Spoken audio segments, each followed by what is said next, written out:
is derived from the leaves of the coca plant. When cocaine enters the body, it has a strong effect on body functions by acting as an irritant on the brain. Large overdose of cocaine causes convulsions, then death. Cocaine causes unusual and often unpredictable feelings and actions. In his ignorance, Marty took that dare, little knowing the eventual horror that lay in the deadly white powder. Marty, have you seen the painting shears I bought last week? Can't seem to find them anywhere. Marty, you don't seem right. I'm worried about you. There's something wrong. I'm going to take you down to Dr. Vickers this afternoon for a checkup. No, I'm all right. As his body gradually built up a tolerance, he needed more and more of the drug.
Cocaine causes unusual and often unpredictable feelings. Okay, this time I'm going to unmute. So last week, Mike, I did the show, and I like to try to start talking as the music's playing before I fade it out. You know, I do the radio show, so it just sounds a little better. I know when I have to listen to it. But I was sharing some great stuff, Mike, and my mic was still muted. But you know what? No one knows unless they listen. No one caught it, but I did. It was embarrassing. So anyway, on that note, hello, listeners. Thank you for listening. This is K.I.S.S Recovery 101. Bridge Sky here. I'm so excited for this tonight, what we're going to discuss. Step 4. Oh my gosh, I got all the stories, Mike. And yes, and you, I'm sure. So Mike, you want to say hello? So this is women versus men. It's important to know that there is two key perspectives. And I think that's why I struggled for so long is I was taking shit the wrong way. And I do 1, 2, and 3, and then maybe tap into 4 a little bit, like whoop, back in it. So, but I also, side note, not that it's important, but I put women first versus men. I just want to make that point. Usually it's men, but I'm like, no, women versus men. But you want to say hi, let everybody know how you're doing, and I was gonna say, yeah, you're the host, so you get to lay them out however you want, right? the boss. Yeah. Yeah. Hey everyone. Hey Bridge. Thanks for having me on again. I appreciate it. Yeah, definitely looking forward to step 4. You know, I mean, that's the one that really made everything start changing, I think. Yeah. Just we got our little books here, and I'm looking forward to conversation. Okay. Well, I'm riled up. I had a rough couple of days, and it was dark for me. And luckily, I have good circle of people, but they had to pull me out. I was not in a good space, and overwhelming. Just a lot of things have been mounting up, and everyone's like, "Oh, it's because of the weather." I'm like, "No, this is not the weather. This is a lot of things." And I got into some kind of disagreement, but it turned physical. I think nobody used to call. So I was getting. Somebody wanted to fight me as my daughter, Mike. But I feel like I'm so confident in this 3 years, and I was just telling you this, so you're just like, yes, you already said this. You told me the story, but I'm so confident. I've got all these skills and these tools in my toolbox, but I forget that my body gets triggered if anything physical happens. And I didn't want to fight my daughter, so she got even more mad when I just put my hands on her cheeks. I'm like, honey, what are you doing? That set her off more. So that I didn't realize how much that set me off. And I went into my old patterns and cycles without even thinking about it. I left for the day. I escaped. I disappeared. I said, I pushed the F it button. And literally, I didn't catch myself until I'm like, oh man, I really should get home, coming home. And what am I doing? I mean, I literally, and I needed an extra day prior. I didn't answer the phone. My bestie Bahada was calling me. Like, I was shutting people down. What's and the unhealthy acronym for fear? Is it fuck everything? no, yes, forget everything and run is a bad one. And I'm supposed to face everything. And guys, and luckily my bestie, shout out Sarah, had my back, and I was mean to her, Mike. I was a little snippy with her too, because old me as a child would get beat, right? And so my little sister, she didn't get the brunt of any of the physical abuse, but I remember she would, oh, bless her little heart, she'd come in, and she's my little sister. She'd be like, Bridge, are you okay? She wanted a hug and come around, I'm like, get away from me. Don't touch me. I'm fine. But, looking back, that was because I was embarrassed. I was hurt, and I just got beat. I want you to. So, like, literally, I saw my old self coming. It was not good. So step 4 is going to be beautiful, because I used to hear, and this is the worst part, just in the rooms, I would hear all these negative things about this moral inventory. You got to list all the bad, horrible things you did. You're horrible. I'm like, why the hell would I want to do that? Right? And so at the big book, now I love it, but it is termed back in the days. And so for me, religion was also a struggle when I first walked in the door. God back to me then was not a good thing. I was molested, so I'd be going to Bible camp, I'd come home, and my family member was molesting me. So I'm like, this is effed up, this religion thing here. So I'm so glad that I was able to overcome that. But here they want me to be like morally correct, and I do all the wrong.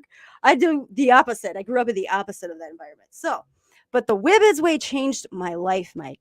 So I struggled in and out trying to find recovery with the big book, and because of my reservations walking in, I couldn't even let my guard down to really hear. I would be listening all over the place, but I wasn't hearing nothing.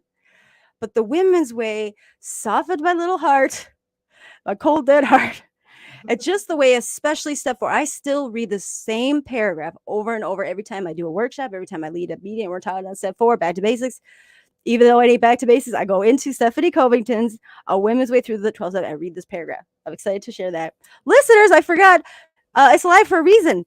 I need you to interact, comment, share your stories, questions, any opinions, viewpoints. That's the point. I like to do this live. I especially love having a co-host. And why don't you tell everybody what book you have there, Mr. Man? Yeah. So it's like the brother to your book, right? So it's The Man's Way Through the 12 Steps by Dan Griffin. Okay. Yeah, I think it's a Hazelden publication. Yeah. Probably. Yeah. All the books are Hazelden. Right. Yep. Yeah, so it does a little different. It's got little bits in there and paragraphs, like people's feedback and like individual responses and things to the different stuff that's suggested in the reading here. So yeah. Okay, so let's go to you. When you first heard you're going to have to do, okay, so step 4 is made a searching and fearless moral inventory of ourselves. When you heard this and you actually had to start your step 4 the first time, what went through your head? Nope. Right? Yeah, no, I mean, the first time I was in treatment when we were looking at the 12 steps, and that's the first time I got any kind of exposure to it, is I was basically there just doing the parrot thing and, so drinking the Kool-Aid and whatnot. I want to do my 30 days and get out of there. And I didn't want to do any of this other stuff because I didn't have a problem, right? Figure it all out on my own. Mm-hmm. The second time through treatment, though, there was the desperation, all the desperation of a drowning man. And I was willing to do anything to try to start figuring stuff out. So I didn't really know what this was all about. I didn't know what any of it was about. And I mean, that's another huge thing for this step too, is make sure you got somebody to help you go through this stuff, because there's so much here, right? I mean, if you don't feel comfortable sharing your 5th step with them, but like there's obviously clergy and there's therapists and stuff for that. But thing is, like I always say, pick a sponsor that you wouldn't be afraid to leave anything out of your 5th step with them. Mm-hmm. Somebody that you can at least trust enough, and somebody that's probably gone through it and can kind of help you find your way through that as well. And that was huge for me. Mm-hmm. Yeah. Ooh. Okay, so that made me think of a key thing to keep in mind when you get to 5 is there's no rules, okay? You do not only have to share with one person, Okay. I had 2 key people, and it worked out that way. It wasn't intentional. So just from my own experience, part of it I shared on accident almost with my therapist, but that's because we were talking about some deep stuff anyway. She had already heard a lot of stuff up until that point, but there was like this immediate relief. And so I'm like, ooh, I want more of this. Okay, Marcy, sponsor, I'm ready, ready to do the rest of this thing here. But you can have multiple people. Another key thing, I just had a friend recent. You can share it with clergymen or whatever. It's like a spiritual. Anyway, the point is, it's a person that doesn't have to legally report you. Okay, you might have some crimes. You might have some really stuff that could follow you up, and they can get you on that if it's not a person that has to protect your privacy. They might share your shit. So be careful. But you can find those people. But when we go through back to basics, step 5, one thing in Wally in his book points out is clarify right away when you sit down with someone who wants to do their step 5 with you, that you are not a mandate. You are whatever, not a mandated report, but clarify that if you share something with me, like you murdered somebody, I don't know if I'm going to be able to just sit with that. So just keep that to yourself. But here's some numbers, and here's some people that, but for me, when people have shared their step 5, it is an honor, right? And it's really hard because the point is I can't talk.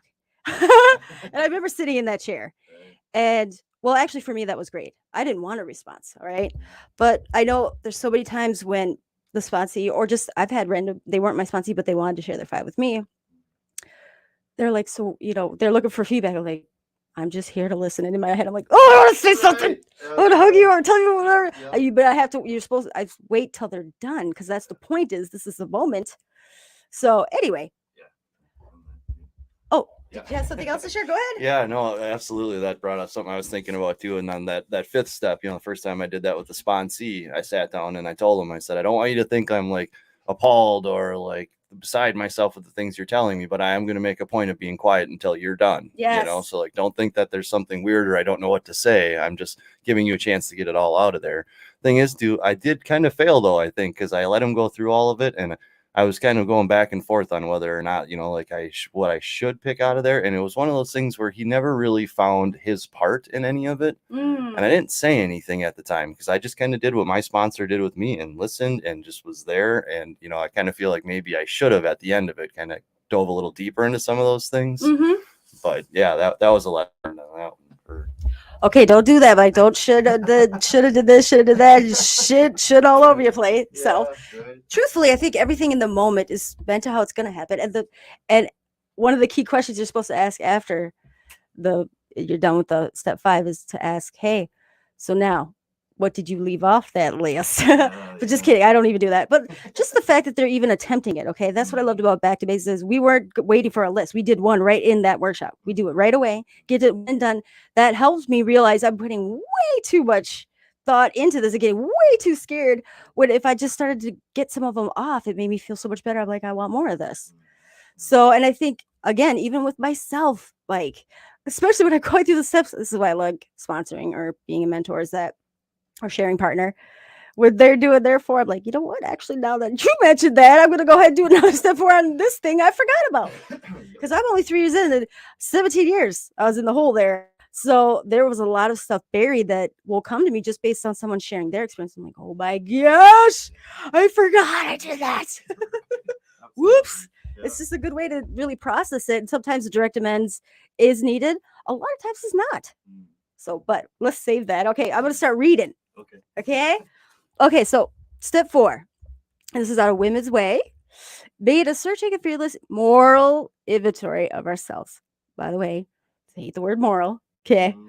So step 4 asks that we continue our self-discovery by taking a careful and in-depth look at ourselves, particularly our behaviors, attitudes, and experiences that contributed to our compulsive behavior. When we first encounter this step, it may seem overwhelming. Feelings of guilt, shame, confusion, and hurt are common. When we carry intense guilt, we can hardly bear the thought of reviewing our past deeds. It may feel too painful to think about how we have hurt others and hurt ourselves. We may question the value of opening old wounds and remembering scenes that we've been trying to forget. Wouldn't it be better to forget the past and move on? Well, that was certainly my first reaction to step 4. How could I possibly take a searching and fearless look at myself? Like most women in early recovery, I felt guilty and ashamed about many things in my life. I got beyond the fear and anxiety about step 4 by being gentle. Oh, I underline this. By being gentle with myself. I gradually realized that I could take the step in a spirit of self acceptance. Okay, get ready, Mike. This is the paragraph. So if you turn the page, and I love how like the each chapter is split up into different like specific topics. It has a title. So this one is why make an inventory. Okay, this is my favorite. Step 4 offers us an opportunity for self exploration, perhaps our first opportunity. The more we know about ourselves, our personal history, feelings, motivations, behaviors, and attitude, the less likely we are to go back to drinking or using. So think about, okay, here we go. This is highlighted. Think of this step as turning on a light in a pitch dark room. If you continue to walk around in the dark, you'll probably keep tripping over the furniture and bruising yourself. But when you turn on the light, you can see where you're going. In the same way, the step 4 inventory sheds light on the obstacles in your path. By taking an inventory, you will be able to see what stands in the way of your recovery. Isn't that beautiful? So I literally pictured walking into a room, and it's dark. I can't see. So, like she said, you're tripping, you're hitting things. I was thinking, it's painful when you hit your knee or something. It's bruised, it's painful. You get injuries, right? But that's the point of turning on the light, so you could see what was in my way. Why I kept having the cycles, why I kept having the pads, why I kept going back, why can't I get this thing? And so for me, and changing that word from moral to personal. So for me, the way I look at it now and that moment that changed it, this book was like, this is a great opportunity to take an honest look at myself and really figure out why I'm here. What happened? Like you're right. It just takes one person, but I had to open up to one person to help me see that I'm not the bad guy in all the cases, right? Certain shit happened to me that shouldn't have never happened, And then later on, and I more became like, I don't want to make excuses, right? I don't want to blame anybody. Well, so I started finally talking about it. My sponsor's like, Bridge, that was an abusive situation, okay? Like, she wouldn't even let me focus on their side in the beginning with certain people that were abusers in my life. Thank goodness. Because when I read it in the big book, you had to list all the shit out that you had any part in. Well, it didn't say like, mind you, unless this person beat your ass your whole childhood or molested you, minus this person like manipulated, gaslighted, and controlled you, told you you're ugly, horrible, nobody wants you for 10 years of your life. That's in the big book. It just says you are a shitty person and list that shit out. Okay, sorry. List all your sins. That's another word I hate. Go ahead, Mike.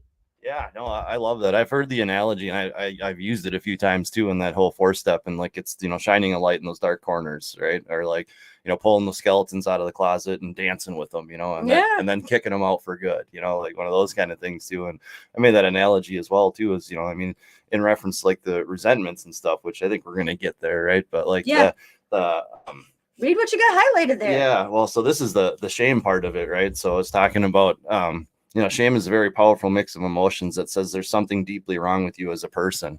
But like it's misleading and it's misplaced as well, right? And like that's the thing with this 4-step that's so beautiful, because talk about the awareness, the self-awareness that you develop in the process here. But yeah, that was the one. This step is one that changed everything. And like I said too, so like the thing is, I had that other analogy, like when we started using and whatnot, they talk about how we stopped like emotionally maturing, right? And we stopped figuring out how to deal with things in a healthy manner or whatever. So like you kind of just have all these resentments piled up and you keep running into different things that you don't deal with, and you compartmentalize them and you stuff them away. And like, that's where a lot of that, like you have a hard time looking life in the eyes because you feel like you're to blame for a lot of that stuff. And it's not necessarily the case, right? Mm-hmm. You keep beating yourself up and whatnot, but like, that was the thing. You're carrying all this stuff around, so you become like this big metaphor garbage can full of resentments and angers and shame and all that stuff, right? And The fourth step is where you take the lid off that damn garbage can and dump it all out and take a look at what's in there and get rid of what you need to get rid of, you know, right? So yeah, there's so much in here, you know, it talks about the fears and stuff too. And I think we'll probably get there as well. But like this, yeah, the fourth step is, you know, it's just so absolutely important. You know, so you make that connection with your higher power to help you get through the stuff and give you a little extra strength there. And then you get into it and you really do some digging, and it's definitely intimidating. I get that for sure. But there's just so much to be learned about ourselves, you know, and this is where it starts, I think. Oh, 100%. Okay. Do you have anything else in that book that you want to read before I start talking? Because I talk a lot. It's a long time. There was one here. I got my tab here. Yeah, tab it up. Yeah. So it was talking about the you know, the fears and whatnot in there. And it was saying, you know, it's the big book addresses fear as this short word somehow touches about every aspect of our lives. It was an evil and corroding thread. The fabric of existence was shot through with it. You know, right? And that's part of that fourth step, is doing that fear inventory. And I even brought my little 4-step inventory worksheet with, because I was just talking about this the other day, and it was like, you know, somebody told me at one point that every decision we make is based out of either love or fear. Yes. Right. And I've even heard therapists say that every decision we make is based out of fear exclusively. You know, I don't buy that so much anymore. Probably for a long time in my life it was, you know, everything was, what was I afraid of losing, or, you know, not getting or hurting or whatever. But yeah, I had no idea how prevalent fear was and how much it was dictating the decisions I was making and the directions that I was going. So it's very enlightening with this 4-step to figure out what all those were. Right. And again, it takes I've had to do the steps multiple times, and every time it's been great because I get to go dig deeper. And if I'm ready, guess what? My sponsor's like, it's fine. It's fine. I'm just proud of you that you got to, oh, look, it's our first alarm. Nobody's interacting, but you know what? That's okay. It does say can't post comments to certain destination. So I don't know what's going on, but maybe also people that don't want to really get into just comment on some step 4 stuff yet. That's okay. Yeah. Okay. The other key thing too is, I think, no right or wrong way to do the 4. Now I've seen some really extravagant sheets. Oh my goodness, this is way too complicated. Right. Again, it was multiple paths that really got me to finally get to where I'm at today. And back to basics. Again, I always talk about it because it really simplified things.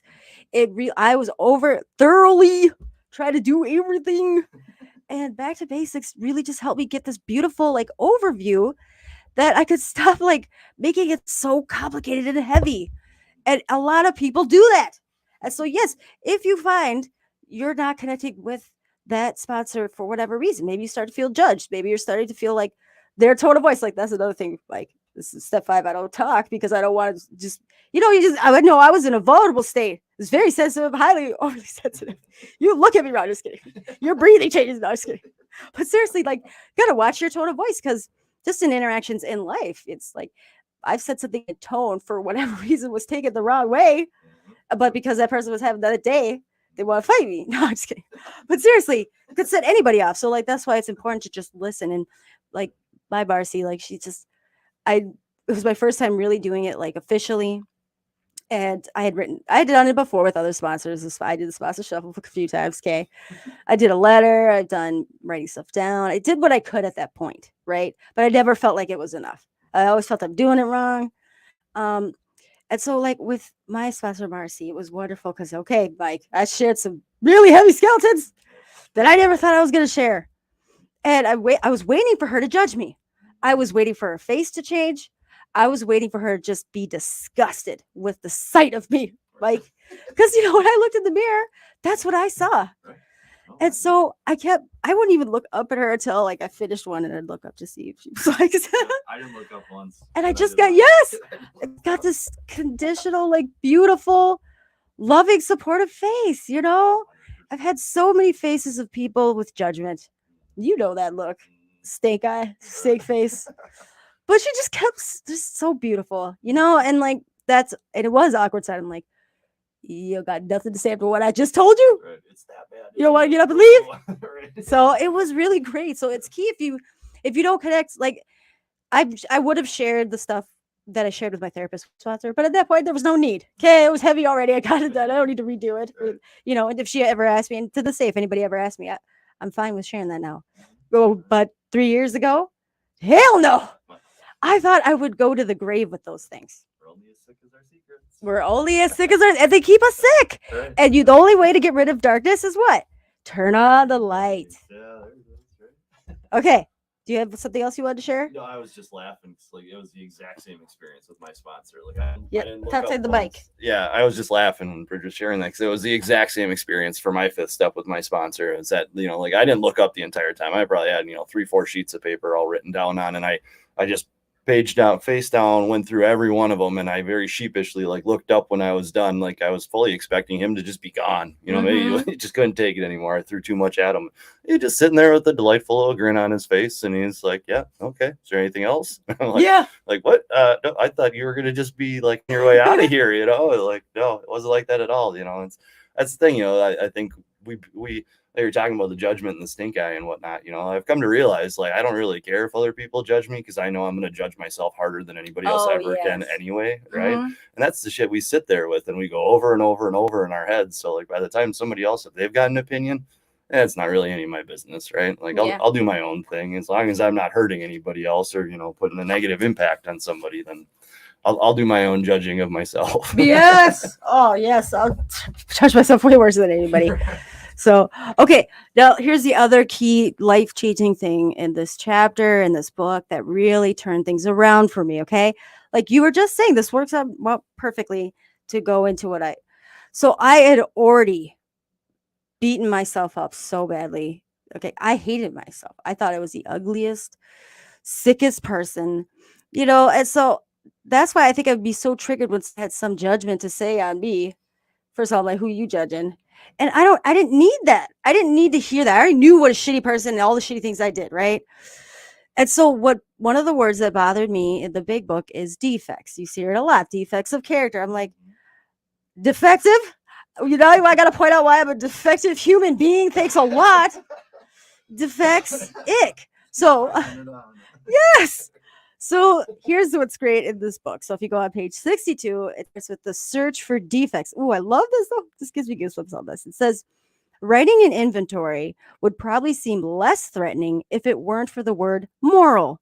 Some women react so strongly to this word that they avoid step 4 for years. One common reason is the fear of implied judgment. Will I prove to be morally deficient? So she gives an example. I don't need to read the example, but what I'm going to go into is it says, so within the mind of said example, she was set about discovering her role in conflicts, and the result was a detailed account of her many shortcomings.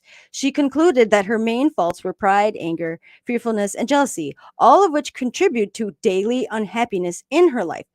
This gave her useful information about her style of relating to other people. But knowing these character defects wasn't enough. She had to look deeper to find the source of these patterns. Terms like defects and morality can often lead women into the wrong direction. Many focus on our failings in a way that causes us greater harm than good. Mike, do you want to take it away? I got to find the part where we change. So I'll look ahead. But okay, so the key thing that stood out. Oh, here we go. So this is, turn the page, Bridge.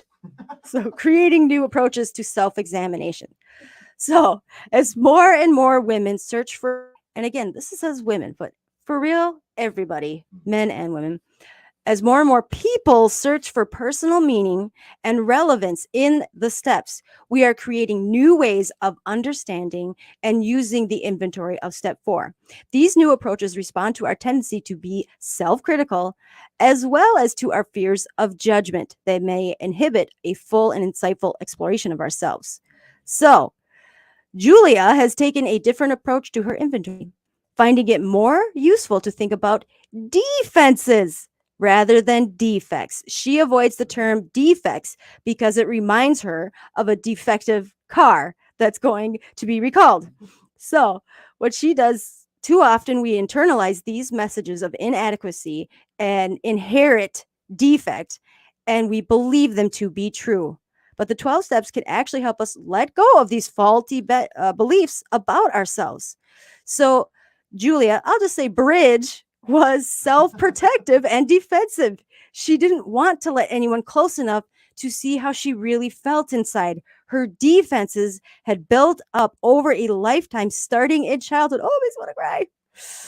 That Bridge trained herself to hide her real feelings because her family ignored her or ridiculed her when she expressed her emotions. Instead, she learned to get positive attention other ways by being smart, articulate, and independent. Okay, we don't need to get in Bridge's whole story here, Julia. But it was a defense mechanism. So Bridge's inventory helps to find that she keeps people at arm's length with her detached charm. She attracts people with her intelligence, but she holds them away so that they don't get too close. She talked about this pattern with other people in the program has learned that she creates this distance because she fears rejection and abandonment. Ding ding. Understanding this has helped her to become more vulnerable and open. We must be compassionate towards ourselves as we write our inventory, but we also must be willing to admit where we've been and what we've done. So, again, for me, it was a defense mechanism. Defense. As soon as I saw that word, I'm like, yes, I don't want to be like this. I don't want to just, because I saw so many people in the meetings and in the rooms, they seemed like they want to help me, but I didn't trust nobody and I didn't want to be like that. And like, I would lie, say everything's good. I would, maybe hint on a certain situation. I would never go into detail what was really going on, but that was a defense. It's not a defect as a person. Now where it sits today, however, now that I'm aware and I'm aware that this is my defense, now I can't use that, and not an excuse, but that can't be my go-to. So I always say, think about what you're thinking. So when I started putting walls up to my bestie Sarah the other day, I had to sit back and go, why am I doing this? And that's because I'm about to get slapped up at that physical confrontation thing. Oop, there's the next alarm, hot seat alarm. But instinctively, like my body remembers shit. So instinctively, I was shutting people down. And like the whole day, I explained it earlier on the Rise Up Hour today. It's like I was numb. It would remind me of how it was like a long time ago for many years is numb. Like I had no empathy for anybody else because I didn't have empathy for myself. Unless you were my kid, I didn't give a fuck about you, And so like it was a defense in you don't need to know deep stuff about me because at the end of the day, I thought, really, you don't give a shit. It was totally defense. Now I don't have that excuse though, because now I know that about myself. And so now it could chime over into a defect where I'm choosing to put that wall up. I'm choosing not to handle my stuffs. And I'll tell you, if I didn't live with other sober ladies, I don't know if I would have been able to pull myself out. I turned my phone off. I shut the world out. And Sarah got me out of the house. And it's so funny because my head was in such a dark place that I was like, it's not like I hated people, but I'm like, I hate life. I hate, why do I invest in anything? And when Sarah got me out of the house, I'm like, oh yeah, I do like the world. Okay, I do like people. Okay, what happened? So sorry, Mike, take it away. No, I like that too, and that's the thing too. Like I think there's a lot of words in the books and in the steps and whatnot that people have aversions to, right? And like that puts a big metaphorical blockade there. But the thing is too, that's awesome. Like to come up with a different word for it, just to help be able to kind of look at it then, and then maybe open up that willingness, right? Rather than just being like, nope, I'm not doing this. Like, well, maybe if we just turn it around a little bit, or put a different name on it and whatnot. So yeah, I like that very much. Ooh. Okay, before we do the quote unquote hot seat. So we're only going to do one question right out of the workbook. Yes, there's a workbook, ladies and gentlemen. I love the workbooks. Willingness, right? So the how it works chapter, okay? Honesty, open-minded, and willing. So here I am walking in. This is like when I had surrendered, but I was an asshole, Mike. So I'm like, oh, I'm going to be honest all over the place. You're just going to love this. I don't care who thinks about nothing or whatever judges me.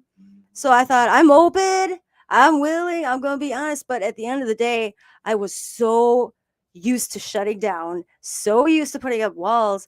I think the only thing that really got me to the rest of the letters was the willing piece. Because looking back, I thought I was being open. I thought I was being honest. But truthfully, I didn't even realize that I was in denial about a lot of things. I didn't even realize that was like my go-to, A. And B, I was open till you said something that pissed me off or scared me, you know? And so, yeah, so I think the how, honesty, open mind, willing. Willing is the biggest ding ding. That's that first. At least if Spotsy's willing to try, boom, I know we're gonna have a path. Right. But I really see light in that person.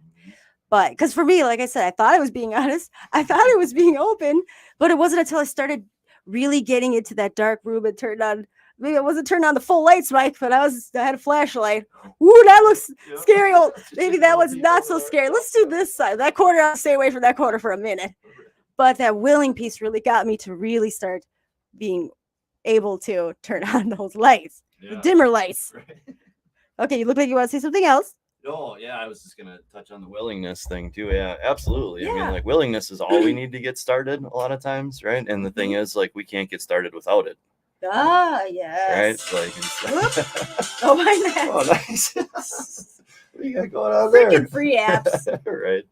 Yeah, no, honesty, open-mindedness, and the willingness, right? So, like, I mean, obviously, honesty, you got to get there. You got to be honest with yourself. And like you're talking about too, doing the kind of the soul searching and stuff like that, right? Like when you do that inventory, you know, you have to be honest because you leave stuff off. And like we were just talking about, you're only as sick as your secrets. Right? Yes. That's what I was going to touch on earlier, talking about kind of doing spot checks and stuff as well. As I got a friend in the program, and I admire him so much. He's got 1 year less sobriety than I do, and I think he's years and years ahead of me sometimes. But that's we were talking about that inventory, and there's like after 2 meetings in a row, I went on tirades. You know, I was talking to him, this and this and this and this, and he listens and he listens. And finally, the second day that I did it, you know, I think he probably finally had enough. You know, and he kind of made the analogy that like as far as you know, in regards to inventories, like you know, if you're at home and you know you spill some juice or something, you know, what do you do? And I was like, well, I just wipe it up. And he's like, oh, so you don't wait till you spill. And then you spill again, and then you spill a few more times, and then you go around and wipe it all up at once. And that's kind of what he was telling me. Like, I love that. Spot check, right? Yeah. Yes. Why wait until it's all built up and you're completely in your head all the time, not present, worrying about all this other shit? You know, take it out and just get rid of it. You know. Yes. So yeah, that was That's great. Right. Then it gets sticky and ants will start coming in. It's just gonna get really bad. It just gets worse. Festations. Okay. And Brene Brown says, you know, you take a petri dish, okay? And you put judgments, lies, secrets. Guess what grows in that petri dish? Shame. But she said also, which is beautiful, is you take just one little drop. The antidote is, and it will all go away, is empathy. Okay. And everyone thought it was vulnerability. It's not vulnerability. It's empathy. And here's the thing. What I learned later is it's not just empathy. It you know, from other people. I learned to finally accept that, thanks to Marcy and many other people now, but allowing them to really believe that they really were empathizing, not feeling sorry for me, just give me the pity party shit, but really empathize because they knew how I felt, allowed me to then empathize for myself. I could actually then finally have empathy for myself, which I could never do, right? And I think go ahead. Sorry. Yes. I think a lot of that comes with, you know, the self-worth that we develop through working these steps, right? And getting to know ourselves and figuring out what's behind everything, right? Because I know personally, I had nothing for self-worth. Like it was constantly people pleasing, and I needed that external validation to even, you know, just to get through some days, right? Like, it was an okay day because somebody said I did this right, or somebody did, you know, and that's constantly what it was. And so that was the thing too, is that since I had no self-worth, I didn't believe that I was worth, you know, anybody caring about me or my feelings or whatever, right? So like if anybody would ask how I was doing, yeah, I'm fine. You know, I'm not going to tell anybody my shit because like they don't want to hear it. They're just being cordial, you know, but in reality, yeah, you get into these rooms and the recovery communities, people do care, you know, and the thing is, that's what's so important too, is being able to empathize with other people is also, what you're just saying, allows you to empathize with yourself and to figure out what the hell's going on in here, as well as, you know, get yourself out of your head sometimes too, and be there for somebody else, right? Right. Makes your problems kind of shrink a little bit when you're trying to help a few other people with theirs. Absolutely. Oh my gosh. I think that's why a lot of people, like, they might not be necessarily my sponsees, but they'll come. There are people that have come to me that share some shit. They're like, oh, damn, she got some shit. You know what? I'm going to share my spy with her because mine's not so bad. Right. Yeah, it's empowering. For real. So I'm like, oh, cool. Okay. Sound effect, if this will work. It's fire. So normally, well, it's calming fire. It doesn't sound all that hot. It's hot in this room, Mike. Yeah, it really is. Ooh. Okay. So normally we would do 3 hot questions for the guest, but since you're attorney co-host, I won't. I poor Jason last year. I made him do it every time. He'd answer like whatever 3 times. I don't know. Well, at least we didn't do a step each month.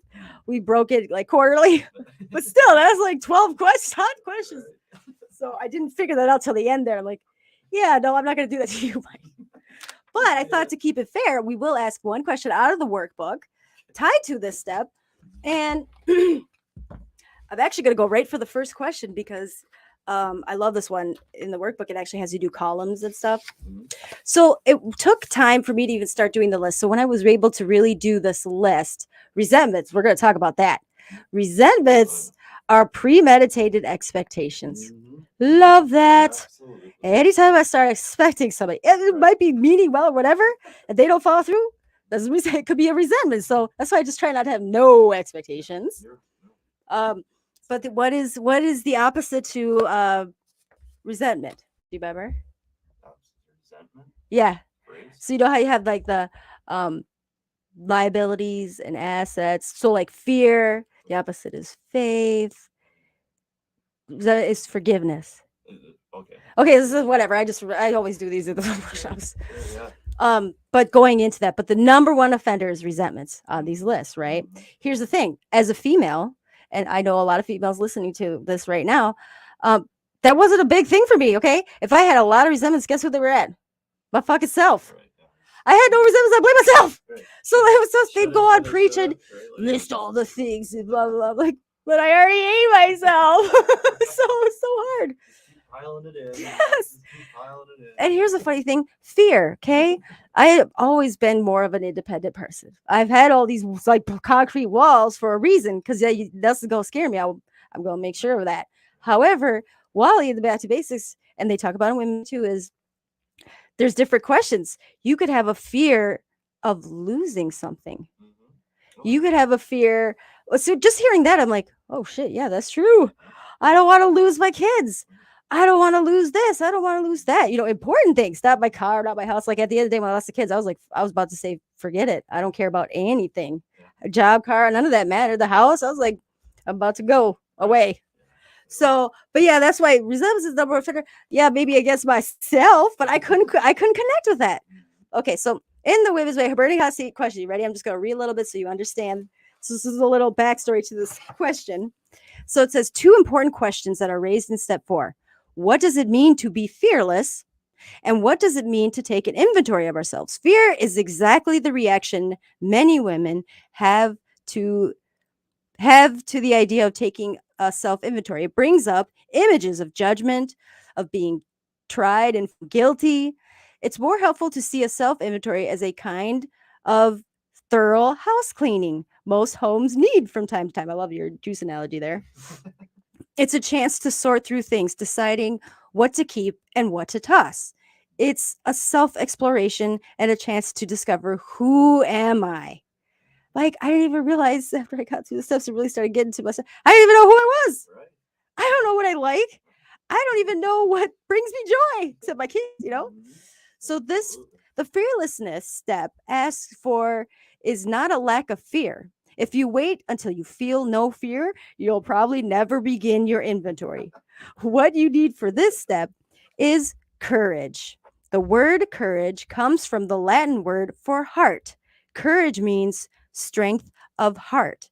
It means feeling fear, but acting from the heart, not letting the fear immobilize you. So, you ready for this question? Oh, boy. That's pretty good stuff. Okay. You've been pretty gentle with me on most of the ones we've done. So. And yeah, I try to I just put myself up as a victim first. So, fearlessness.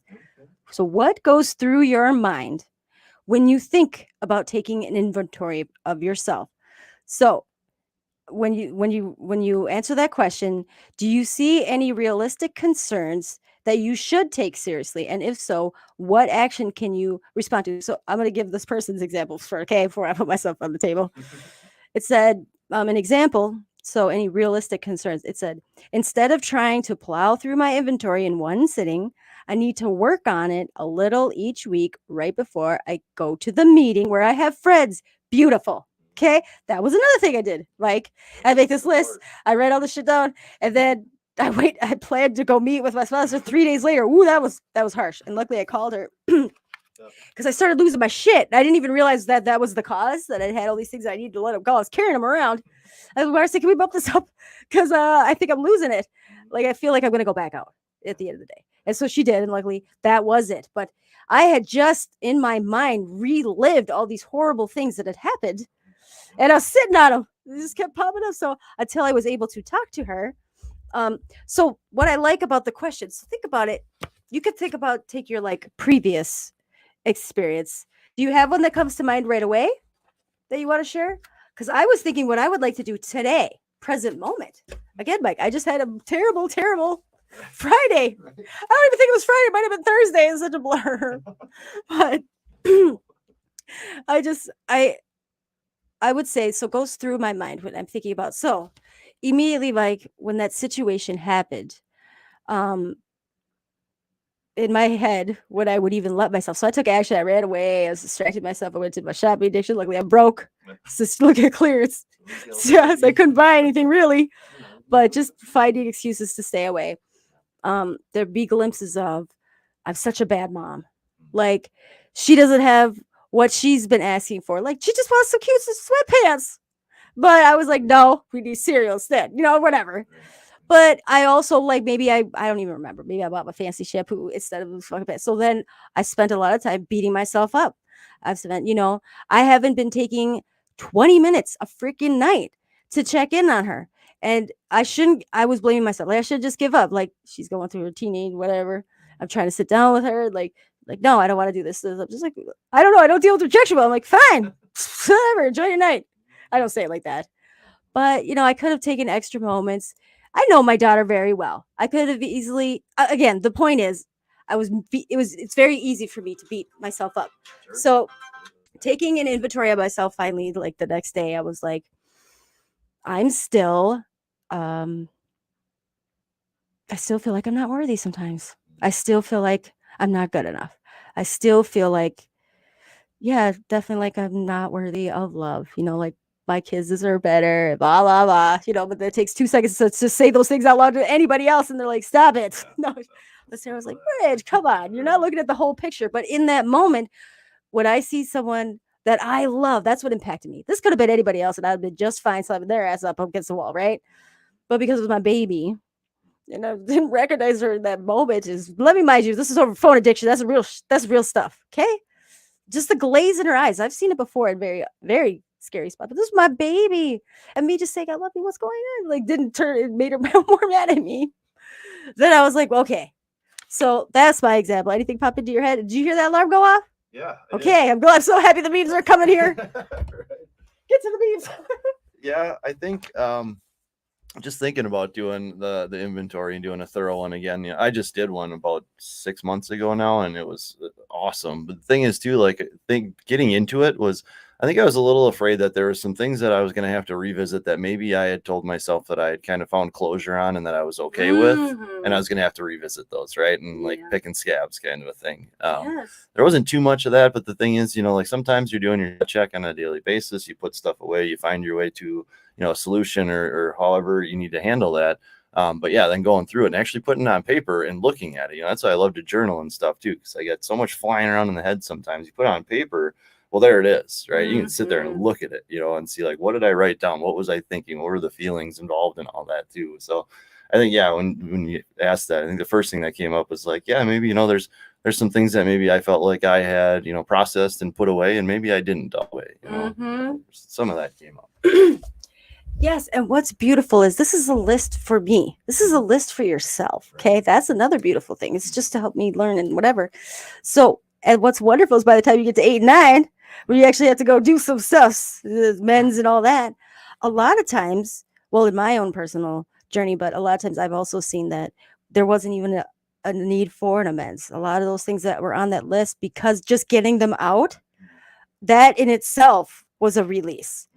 And I was thinking I need to make amends for all these crazy things. I was thinking, my supposed like, Bridge, now you done lived your mans. You're good. You know, but the weight lifted so much. Okay, so to wrap it up, I just wanted to point out still with the inventory, it says there, the more we know about ourselves, our personal history, feelings, motivations, behaviors, and attitudes, the less like we are to go back to drinking or using, because now there's that awareness piece, right? And there are many ways to do an inventory. This is your chance to try out one way. Okay. So there's other examples I love that they give in this book that are similar, but there's columns where it has your assets, your strengths, challenges, limitations, where you're self-critical, where you're self-blaming. And for me to really be able to like open up, one of the treatments I was at, I didn't make this. I don't know why. The counselors, it is so many things wrong, but there was those key things that they did do right was to even take myself out of it. Picture someone I love, whether it's a sister, whether it's a cousin, whether it's a daughter or a niece, someone I truly love, right? Put them in my shoes where I'm sitting right now about to make this list, and they did the things I did. What would I say to them? Right? So giving myself that grace, giving myself, well, in my head, I was like, if my daughter ever was sitting in my shoes and she did all these things, would I fucking judge her? Hell no. I would love her and try to be there and support her. And so, there was many days that I'm trying to tell myself this, but then all I had to do is just flash. My daughter at the time was what, 4 or 6, very cute, innocent, and would not try to beat me up. Right. But just flash her face. And I'm like, okay. So I was just picturing, nowadays you could say it's like your inner child, but just taking me as I saw myself at the moment of disgust in the mirror. Just all I had to do was look at my baby, my little baby girl. And I'm like, okay, I would definitely give her this grace. So I technically writing it out in picturing my daughter, but it allowed me to get it out and have opened the door to some forgiveness for myself. But that took a while. Right. Yeah. Okay. Any final thoughts? Yeah. Well, and like what you're just saying too, when you take yourself out of it and you look at it for somebody else, like there you take the judgment out of it, right? Oh, yeah. That's what you're doing, right? And that's the thing. Like, I mean, it's just, we judge ourselves so damn hard and we worry so much about like what other people are thinking about us and stuff sometimes. And like I have to remind myself all the time, other people's opinion to me is none of my business, right? Mm-hmm. But like the thing is, obviously, like we do care what other people think, probably more than we should a lot of times too. Mm-hmm. But no, that's a perfect example. They told you to pull yourself out of there, because like you're going to sit there and you're going to be feeling, shame or guilt, or you're judging yourself, you're beating yourself up. But then, you think about it, there's so many people that love you, and like you're just giving yourself a hard time earlier. Knock that off. Yeah. Don't talk about yourself like that. You're but yeah, that's the thing too. It's sitting in that place of judgment and that shame and whatnot. And we want to beat ourselves up, right? Like I was saying, it's a self-worth thing. It's one of those things where we feel like, we're not enough, or, we've screwed up so much. How do we deserve anything good and stuff like that? And it's like, give yourself that grace, because you come so far, and it's like you're working on yourself. And the awareness piece too that you mentioned, like, absolutely. There's so many people out there, mostly normies, right, that don't ever bother for a second in their entire lives to think about any awareness of why they act the way they do or how they impact people or anything like that. You're already just miles ahead of anybody like that. So put that in your pocket when you start thinking badly about yourself, like you're doing great. Oh, you're going to love my memes, Mike. There's one that hits right on that. Yeah. It's about the normies and stuff. Okay, are you ready for the memes? Let's see if I get these slides. Did you have anything else highlight? I see you got some more highlights in there. Yeah, there's just one little excerpt from the big book. Of course. Read this one. Hit it up. Yeah. So like you were saying, the resentments, the expectations, right? Like I always run around, I tell people, keep my hopes high and my expectations low, right? And I've even had a couple of people like, well, that's sad. And the hell it is. I'm not sad. And that's probably why, the thing is, like, especially expectations with other people, like people we're failable, right? We're nobody's perfect. And like, if you don't tell somebody what your expectation is of them, like, how the hell are they going to know? Right. And a lot of times we put expectations out there of other people that are probably something that they might not even be able to obtain. Right.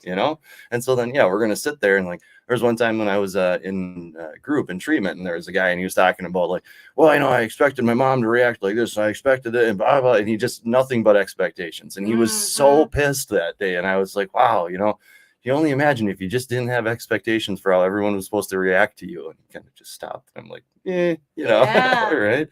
But yeah, there's a little thing in the it's cut from the big book, but it is plain that a life which includes deep resentment leads only to futility and unhappiness.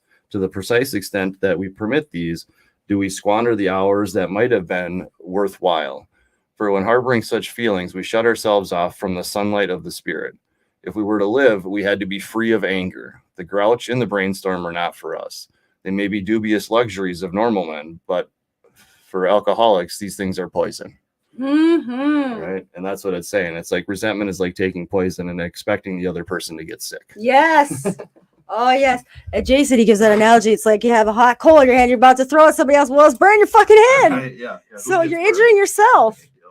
100%. And I love that saying, anger is just a bodyguard for sadness. Okay. I love that one. And yes, and especially when I'm angry at somebody, like, because they did me wrong, I'm like, I'm not sad about this. Like, this is wrong. But at the end of the day, yes, I will find sense. And I do believe everything, if it's not joy, if it's not happiness, if you're not meaning it, it's not finding something in a positive side of yourself, it is based in fear. Now, here's the best part. If you're up for it, that's the fun part. It's not fun. Okay, it's not fun. But when I accomplish or get to that digging really deep, why am I afraid? What was I really afraid of? Seriously, I've hit some really, and I don't want to admit them, but I'm like, yes, at the end of the day, let's talk about a relationship. Okay, so I was angry. I mean, the things, how things went down was so messed up. Okay, I was angry, right? Then I realized I might have been sad about it. I did invest. I still didn't want to give his side. So like, I'm not sad about that.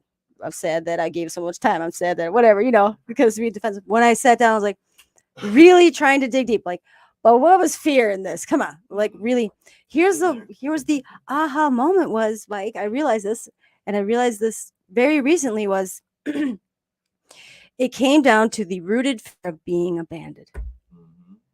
Being alone, walking this earth with nobody. Right. Like I have my children, but they're not adults, right? So my car breaks down. Okay. So I don't get, guess what, Mike? I found out. Now I have beautiful relationships and friendships with people that actually just love me for me. They don't have expectations. There's no like weird label partner thing. I did this for you, so you should be doing this for me. No, they just genuinely love me. So my car fucking broke down. Guess what? They help me out. I don't need a man, Mike. I'm just kidding.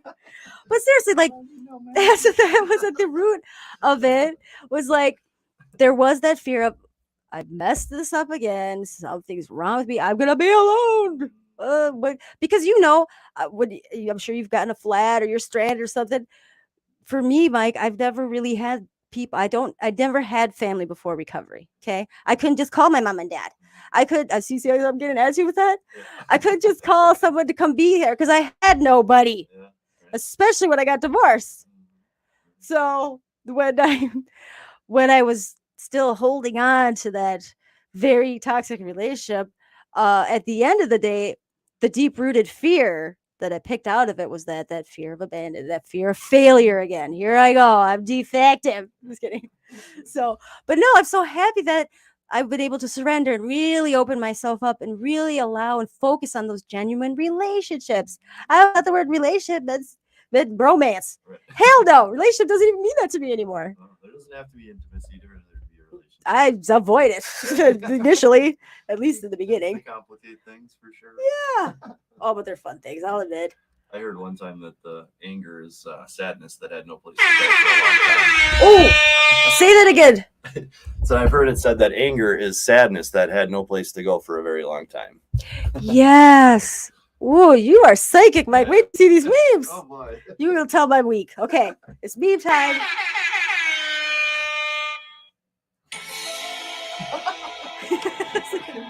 It gets weird in here. It's mysterious. You never know what I'm going to throw at you, but the fog machine kicked down the corner over there. Little green alien looking in the window. Ooh. Okay. So it's just, they could scare you. And sometimes when I share about why I picked the memes, because sometimes I don't even remember till I look at them again. They sit next to me, or there's this crickets. It's just like, that wasn't funny. I don't get it. Where were you going with that? Okay. Here we go. Meme time. And you, like I said, I've had kind of a rough week. Thank you. I got some of those ones you sent me. I slid those in at the last minute. I didn't even have enough memes. Right after I woke up from a nap. Rested. And yes, I love, please send me any funny ones. That's just like my jam. I didn't have barely any funny ones. Okay, let me go. There we go. In order. Here we go. So go ahead and just describe what you see right there. Is the cat with his paws raised. You have a sweatband on too there. He's got a little sweatband. Oh, I didn't even catch he's that. laying down with his paw up in the air, a little sweatband on, and it says, "Doctor, do you exercise?" And he says, "I'm a runner. I run from my problems. I run late. I run my mouth." Yeah. That's true, little chubby cat. Yeah. Yeah, that's a loophole. Oh yeah, I'm a runner. That's the exercise. Oh, I love this one. I love this one's my favorite. Okay. Is that a plum? It looks like a fruit crying. Okay, yeah. Fruit face It's crying. like a cartoon fruit face, and he looks sad. He's crying. So when I drink alcohol, everyone says I'm an alcoholic. When I drink Fanta, no one says I'm fantastic. Isn't that great? What the hell, huh? That's beautiful. So People only want to give us those negative tags. yeah, look at how I'm drinking the Fanta. Can't you say I'm I fantastic? just had a craving for grape Fanta the other day too. Really? I had to go search. Oh, I love strawberry Fanta. Oh, yeah. Okay, here's another cat one. I'm not a cat person, but it's just cat people are hilarious. So it's a cat. That's me in a kennel right there. Okay, there's a cat in a kennel. It's stared at the door is locked to the cage, the kennel. However, it still doesn't seem to realize the top's off. But what does it say? Right. Yeah, it's the kennels, like they split in half, so there's no lid on the thing. It's just a big bowl with a door on the front of it. But it says if you only focus on the problem, you might miss the easy solution. Absolutely, Yes. yeah. Getting lost in the weeds, right? And that's what you're saying. You're just talking about that was like beautiful. What you're saying on the awareness of figuring out where that fear was. You know, like that's what we figure out in the process here, right? Like what is the actual problem instead of all this other stuff I cook up in my head? Yeah. What's at the base of it? Yes. And here's the thing is I think too, that's why it is so important. It's a we program. So baby, I'm digging. I did not figure that out on my own, Mike. I'll be honest. Okay. But it's important to, if you're not finding that fear, right? Because it took me weeks. I mean, and I didn't even start to process fear after this relationship. I was so hurt and pushed off and like angry. So it took me months later and I got to the sadness piece. And then it took weeks and weeks to really, because I didn't want to believe that there's any fear in that shit. So talking about it and processing in meetings, my therapists and my besties, I was like, oh yeah, that whole fear of abandonment thing. Ugh. Oh, this was just words. Yeah, I love this one. What I mentioned. Right. Yeah. Rock bottom will teach you lessons that mountaintops never will. Right? Absolutely. And that's the thing. You get to that rock bottom and hopefully you have some of that willingness that you actually want to look at and figure out how the hell to get out of there. Right. And start digging your way out. And that's the thing. When life's good, nobody's going to try to completely change their life to figure out how to make it better. You know, like, it's good enough. It's fine. When you actually hit those bottoms and it's holy shit, what am I going to do now? That's when you really start being willing to do that digging, I think. And it was for me, for sure. Absolutely. And that's why I love my people's in recovery, because we've been through some shit. What's that one? Like, recovery didn't open the gates of heaven and let me in. It opened the gates of hell and let me out. Oh, yeah. You know, this is a tag on people that love exercise and hiking and mountain climbing. Good for you. Okay. But it's way harder if you got your shit buried in an avalanche and you dug yourself out and now I'm hiking with you. Whatever. I don't need no medal. I don't need some title. Well, absolutely. Yeah. I was happy to be alive. I was gonna say our mental frame of mind is so much harder to change than our actual like physical. You know that, Mike? Yeah, sorry. Yeah, the frame of mind, you know, your mentality, your thoughts, you know, all that's so much harder to change than it is to just change your, you know, location, right? Like physically, I can get up and walk. Well, like you were just talking about, like you weren't feeling very good, so you just got out, you just took off, right? And you're just out doing things, but instead, you know, you take your thoughts with you everywhere you go. Yep. Right. No matter what scenery you change or what location you go to or what you go do to keep yourself busy, it's there until you deal with it. Right. Yeah. Okay, and that's the moral of the story is I got her this cute Mickey Mouse. Again, I wanted her to get those sweatpants and brought her back, you know. It didn't fucking fix anything, Mike.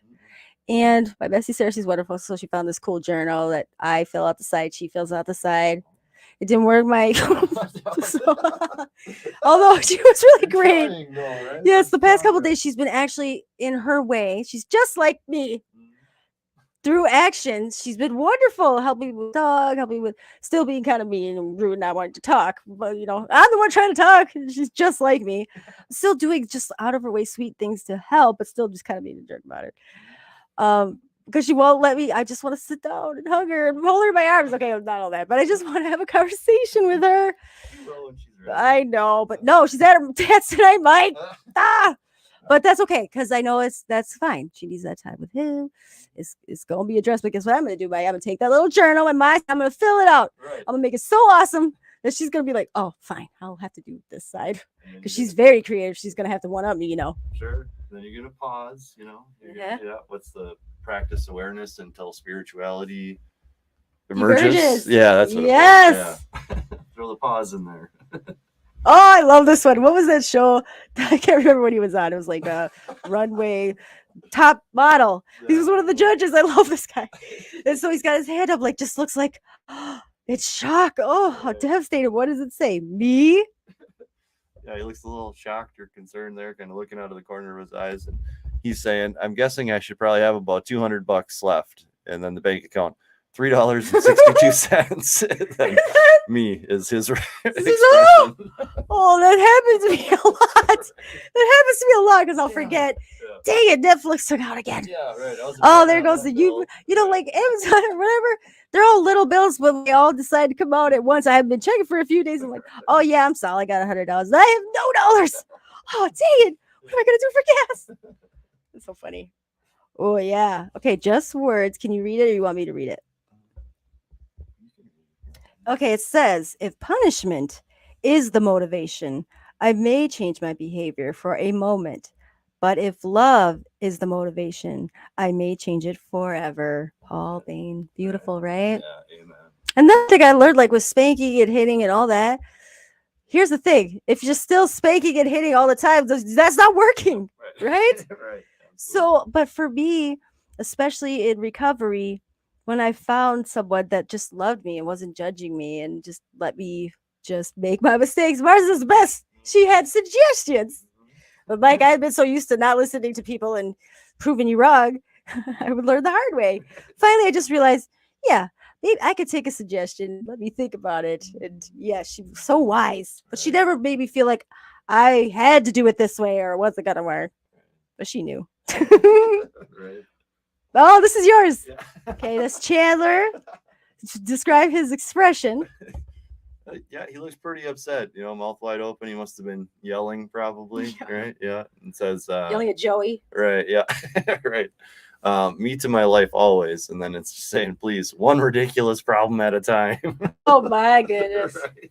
That's just been me. That's what I'm saying. It's like when I got to that dark place, it was like just that end final confrontation with my daughter. But when I look back, it's been building up, but I've been like on the spot. I've been handling them as they come, but like this was over the top. Like I was already over the top. So yeah. Ooh, this one is really great. I think it's okay. I can't even see it. I'm blind. Let's see. It says, Sigmund Freud said, unexpressed emotions will never die. They are buried alive and will come forth later in uglier ways. Yeah. Ooh, isn't that true? Yeah. Oh, absolutely. Yeah.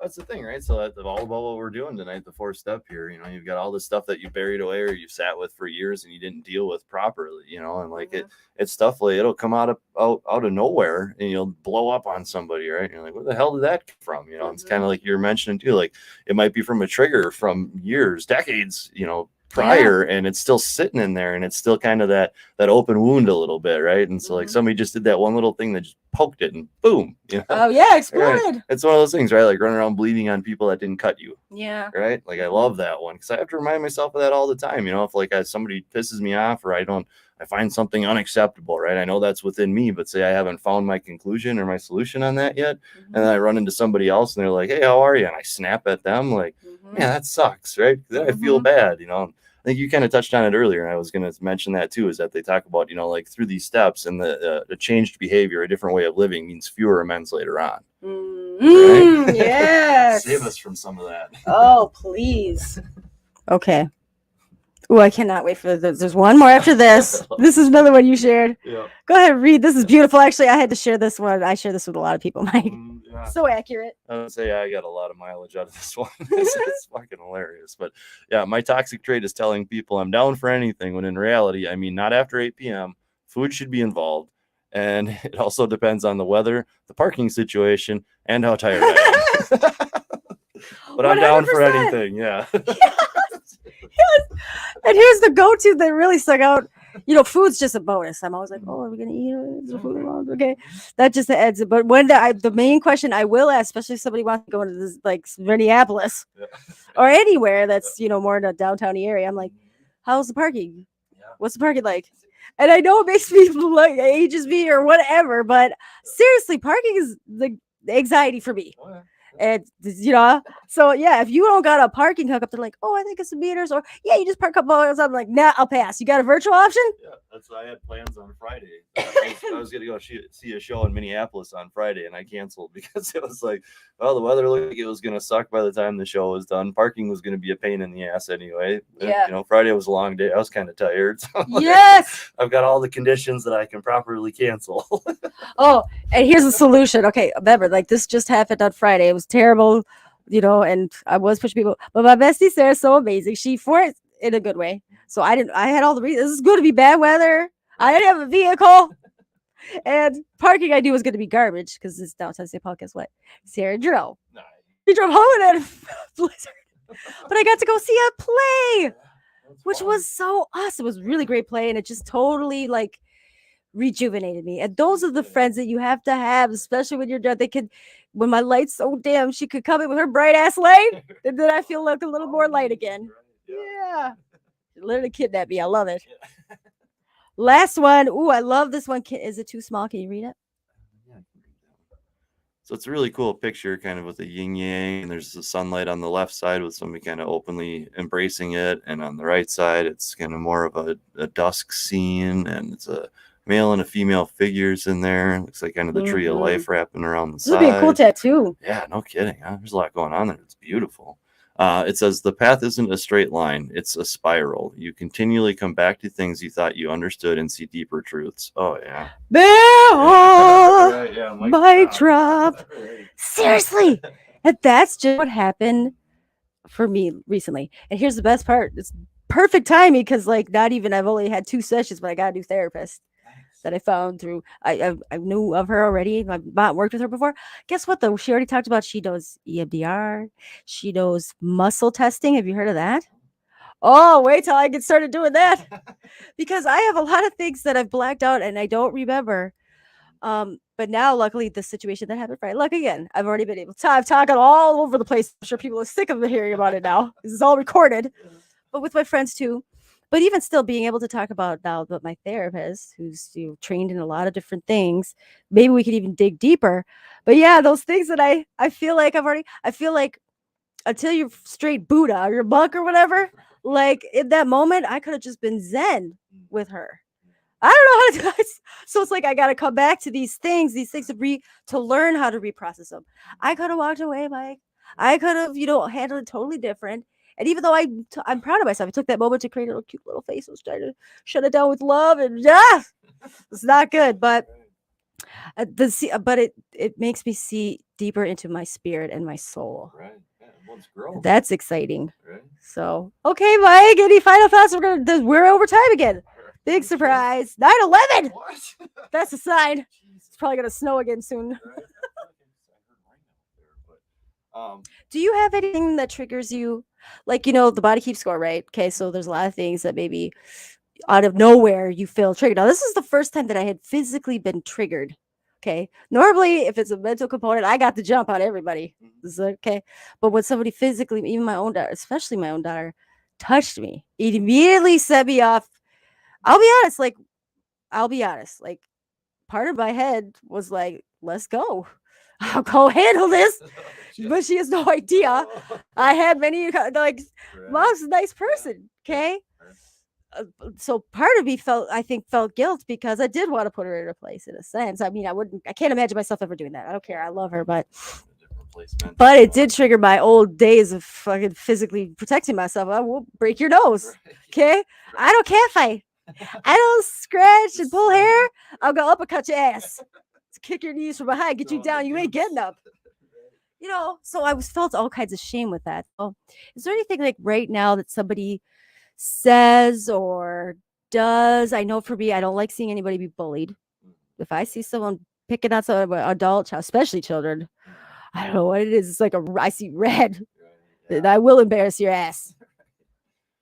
Yeah, I mean, as far as like triggering, like making me want to use again, or like, I guess Just puts you off your zen. Is there anything that immediately like is like you just like I like to talk about the physical parts of emotion. So you feel hot or you feel shaky. Yeah. Or is there anything that somebody will say, you know, you go to a lot of meetings, somebody says to me, you're like, what the fuck did they just say? Is there anything like that?